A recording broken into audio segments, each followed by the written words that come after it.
ஆன்மீக சொந்தங்கள் அனைவருக்கும் வணக்கங்க. இன்றைக்கி நாம் நம்மளுடைய சேனலில் என்ன மாதிரியான தகவலெல்லாம் பார்க்க போகிறோம் அப்படின்னு பார்த்தீங்கன்னா, ராசி சக்கரத்தில் 2வது ராசியாக இருக்கக்கூடிய ரிஷப ராசி அன்பு நேயர்கள் அனைவருக்குமே அக்டோபர் மாதம் 6ஆம் தேதி மிகப்பெரிய பௌர்ணமியானது நடக்குது. இந்த பௌர்ணமிக்கு பிறகு உங்கள் வாழ்க்கையில் நீங்கள் என்னென்ன மாதிரியான விஷயத்தில் ரொம்ப கவனமாக இருக்கணும், என்னென்ன விஷயங்கள்லாம் செய்யணும் செய்யக்கூடாது, குறிப்பாக கிரக நிலைகளின் அடிப்படையின்படி உங்களுக்கு என்னென்ன விதமான சுப பலன்களோ அசுப பலன்களோ கிடைக்க போகுது அப்படிங்கிறத பற்றி தான் நான் இன்றைக்கி இந்த வீடியோ பதிவின் மூலிமா தெளிவாக உங்கள்கிட்ட ஷேர் பண்ணிக்க போகிறேன்.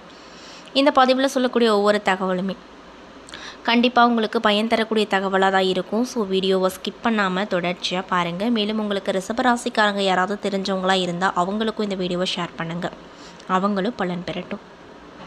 அது மட்டும் இல்லாமல் உங்களுக்கு ஐயப்பனை ரொம்ப ரொம்ப பிடிக்கும்னா அந்த வீடியோக்கு ஒரு லைக் பண்ணிவிட்டு, உங்களுடைய ஆள் மனதில் நிறைவேறாத விஷயம்னு சொல்லிட்டு நிறைய இருக்கும், அதில் ஏதோ ஒரு விஷயம் நடக்கணும்னு சொல்லி மனதார வேண்டிட்டு நம்மளுடைய கமெண்ட் பாக்ஸில் ஐயப்பனுக்கு போற்றி அப்படின்னு சொல்லி மறக்காமல் பதிவிடுங்க. இந்த சமயத்தில் நீங்கள் அந்த ஐயப்பனை நினச்சி இப்படி ஒரு விஷயம் பண்ணும்போது கண்டிப்பாக நீங்கள் என்ன விஷயம்லாம் நடக்கணும்னு சொல்லி மனதார நினைக்கிறீங்களோ அந்த விஷயங்கள் அனைத்தையுமே அவர் நிச்சயமாக நடத்தி கொடுப்பாரு. ஸோ நம்பிக்கையோடு இந்த ஒரு விஷயத்தை பண்ணி பாருங்கள். ஸோ இப்போ வாங்க நம்ம வீடியோக்குள்ளே போய் முழுசாக பார்த்து தெரிஞ்சுக்கலாம். 2025 அக்டோபர் மாதத்தில் முக்கிய கிரகங்களினுடைய மாற்றங்கள் அப்படிங்கிறது நடக்குது. மேலும் இந்த கிரக மாற்றத்தால் இந்த பௌர்ணமிக்கு பிறகு ரிஷபராசிக்காரர்களுக்கு கிடைக்கக்கூடிய பலன்கள் என்ன, செய்ய வேண்டிய பரிகாரங்கள் என்ன அப்படிங்கிறத பார்க்கலாம். 2025ஆம் ஆண்டில் செப்டம்பர் மாதம் நிறைவடைந்து அக்டோபர் மாதம் தொடங்கியிருக்கு. மேலும் இந்த காலகட்டத்தில் சுக்கிரன் இந்த மாதம் முழுவதும் நீச்சம் என்னும் பலவீன நிலையை அடைகிறாரு. புத பகவான் மாறினாலுமே குருவின் பார்வை அப்படிங்கிறது கிடைக்குது. மேலும் இந்த மாதத்தில் பெரும்பாலும் நாட்களில் செவ்வாய் குருவின் பார்வையிலேயே சுப அமைப்பில் நல்ல விதமாக இருக்கிறாரு அப்படின்னு சொல்லப்படுதுங்க. இதனால் இந்த ரிஷபராசிக்காரங்களுக்கு இந்த காலகட்டம் எப்படி அமைஞ்சிருக்கு அப்படின்னு பார்த்தீங்கன்னா, 2 மற்றும் 11ஆம் இடத்துல குரு சனி இருக்குது. மேலும் இந்த பௌர்ணமிக்கு பிறகு உங்களுக்கு கொஞ்சம் முன்பின் தான் இருக்கக்கூடும். கிணற்றில் போட்ட கல் மாதிரி உங்களுடைய முயற்சிகள் அனைத்துமே இருக்கும். இழுப்பறியான காலகட்டமாக இருக்கக்கூடுங்க. சுக்கிரன் நீச்சம் அடையும் காலம் அப்படிங்கிறதுனால இந்த காலகட்டத்தில், அதாவது இந்த மாதத்தின் கடைசி வரை அவர் பலவீனமாக போகிறாரு. அதனால் எடுத்த காரியங்களில் தடைகளை நீங்கள் பார்ப்பீங்க அப்படின்னு சொல்லப்படுதுங்க. மாணவர்களுக்கு கல்வியில் தடைகள் ஏற்படும். உத்தியோகத்தில் இருக்கக்கூடியவங்களுக்கு உயர் அதிகாரிகளோடு கருத்து மோதல்கள், ஏன் தான் வேலைக்கு செல்கிறோம் என்ற சூழ்நிலை போன்றவை உண்டாகக்கூடும். வியாபாரிகள் தொழில் முனைவோருக்கு வியாபாரம் நடக்கும், ஆனாலுமே பெரிய லாபம் கிடைக்காது. உழைப்புக்கேற்ற ஊதியம் கிடைக்கவில்லை அப்படிங்கிற நிலை ஏற்படுங்க. விவசாய பெருமக்களுக்கு மழை பெய்தாலும் பிரச்சனை, பெய்யாவிட்டாலும் பிரச்சனை என்கின்ற நிலை ஏற்படும். 4வது அதிபதி மாதத்தின் பிற்பகுதிக்கு மேலே நீச்சம் என்கின்ற பலவீன நிலையை அடைவதால் அம்மா, வாகனம், சுகம் சார்ந்த விஷயத்தில் சில விரயங்கள் வரக்கூடுங்க. இருப்பினும் கூட 11வது இடத்துல சனி இருப்பது எல்லாவற்றிலுமே பாதுகாப்பாக உங்களை இருக்க வைக்க செய்யும் அப்படின்னு சொல்லப்படுது. மேலும் அக்டோபர் மாதம் 18ஆம் தேதி 2வது இடத்துல குரு வலிமையாக இருப்பதால் என்ன பிரச்சனை வந்தாலுமே பணத்திற்கு பஞ்சம் அப்படிங்கிறது உங்களுக்கு இருக்காது. அது மட்டும் இல்லாமல் ஆரோக்கியத்தில் கவனமாக இருப்பது நல்லது. டென்ஷன்கள் பெரிதாக இருக்காது. இருந்தாலுமே ஏதோ ஒரு வகையில் மனது இப்படி இல்லையே என்கின்ற கவலை இருந்து கொண்டே இருக்கும். மனதுக்கு கவலைக்குள் நிலைகள் இருந்து கொண்டே இருக்கும் அப்படின்னும் சொல்லப்படுதுங்க.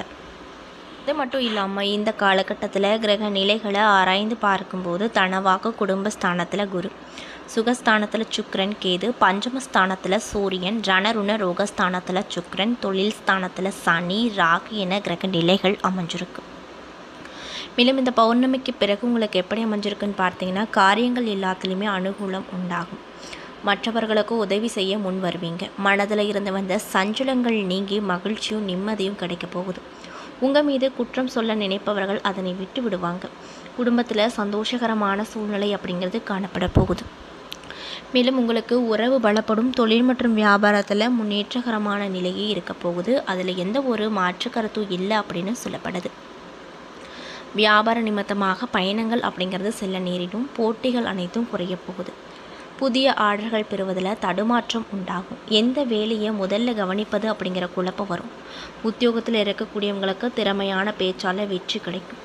வாகன யோகம் உண்டாகும். எந்த ஒரு காரியத்திலுமே சரியான முடிவு அதாவது எடுக்க முடியாமல் தடுமாற்றம் அப்படிங்கிறது உண்டாகும்.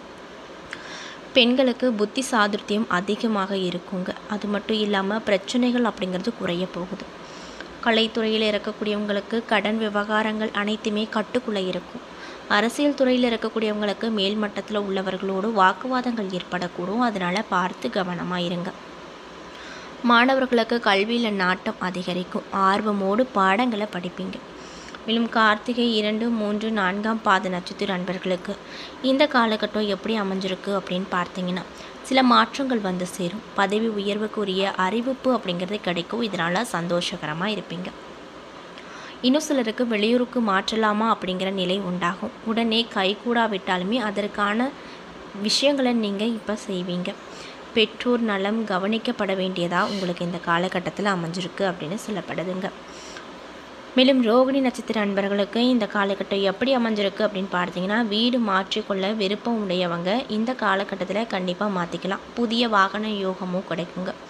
உங்களுக்கு சம்மந்தமில்லாத பிரச்சனைகளை தலையிடுவதை தவிர்த்து கொள்வது ரொம்ப நல்லது. முன்னெச்சரிக்கையோடு எல்லா விஷயத்தையும் பண்ணுவது அதை விட ரொம்ப நல்லது அப்படின்னு சொல்கிறாங்க. மிருகசீரிஷம் 1 மற்றும் 2ஆம் பாத நட்சத்திர அன்பர்களுக்கு இந்த காலகட்டம் எப்படி இருக்க போகுதுன்னு பார்த்தீங்கன்னா, உலக வாழ்க்கை யோகா வாழ்க்கை இரண்டிலுமே சரிசமமான எண்ணங்கள் அப்படிங்கிறது உண்டாகும். அது மட்டும் இல்லாமல் உங்களுக்கு நிறைய விதமான விஷயங்கள் நடக்கும். தத்துவ ஆராய்ச்சியில் ஈடுபட்டு இருக்கக்கூடியவங்களுக்கு நிறைய விதமான லாபங்கள் கிடைக்கும். பாக பிரிவினை பிரச்சனையின்றி சுமூகமாக முடியும். இளைய சகோதரர் குடும்ப பராமரிப்பு தொழிலில் ஈடுபட்டு லாபத்தை சேர்ப்பீங்க. மேலும் நீங்கள் என்ன மாதிரியான விஷயங்களை பரிகாரமாக பண்ணணும்னு பார்த்தீங்கன்னா, மகாலட்சுமி தாயாரை வணங்கி பூஜித்து வர பண பிரச்சனை நீங்கும். மன நிம்மதி கிடைக்கும். மேலும் உங்களுக்கு சந்திராஷ்டம தினங்கள் அக்டோபர் மாதம் 27, 28, அதிர்ஷ்டம் தரக்கூடிய தினங்கள் அக்டோபர் மாதம் 8, 9 அப்படின்னு சொல்லப்படுது. அது மட்டும் இல்லாமல் உங்களுக்கு இந்த காலகட்டத்தில் புதிய புதிய வாய்ப்புகள் அப்படிங்கிறது தேடி வரும். பொருளாதார விஷயத்தை பொறுத்த வரைக்கும் நீங்கள் எடுத்த முயற்சிக்கான பலன்களை பெறுவீங்க. உங்களுடைய பொருளாதார நிலை அப்படிங்கிறது மேம்படும். முக்கியமான சில பொருட்களை வாங்குவதற்கான முடிவுகள் எடுப்பீங்க. புதிய திட்டங்களை அமல்படுத்துவீங்க. உங்களுடைய உணர்வுகளை வெளிப்படுத்துவதற்கு தயங்க மாட்டீங்க. மேலும் மனதிற்கு நெருக்கமானவர்களோடு நேரத்தை செலவிடுவதற்கான வாய்ப்பு அப்படிங்கிறது உங்களுக்கு இந்த காலகட்டத்தில் சற்று அதிகமாக கிடைக்கும். ஆரோக்கியத்தை பொறுத்த வரைக்கும் நீங்கள் இந்த காலகட்டத்தில் ரொம்ப எச்சரிக்கையாக இருக்கணும். அது மட்டும் இல்லாமல் உங்களுடைய பெற்றோருடைய ஆரோக்கியத்திலையும் ரொம்ப கவனமாக இருக்கணும் அப்படின்னு வலியுறுத்தப்பட்டிருக்கு. வழக்கமான உடற்பயிற்சி மற்றும் சரிவிகித உணவு மூலமாக உடல் மற்றும் மன ஆரோக்கியத்தை கவனித்துக் கொள்வது அவசியமான ஒரு விஷயமாக உங்களுக்கு இந்த காலகட்டத்தில் சொல்லியிருக்காங்க. அது மட்டும் இல்லாமல் உங்களுக்கு இந்த காலகட்டம் அப்படிங்கிறது வெற்றி மற்றும் முன்னேற்றத்திற்கான வாய்ப்புகளை நிறையவே கொடுக்கக்கூடிய காலகட்டமாக அமைஞ்சிருக்குங்க. மேலும் புதிய வாய்ப்புகள் தேடி வரும். ஆரோக்கியத்தை பொறுத்த வரைக்கும் ரொம்ப கவனமாக இருக்கணும் அப்படின்னு சொல்கிறாங்க.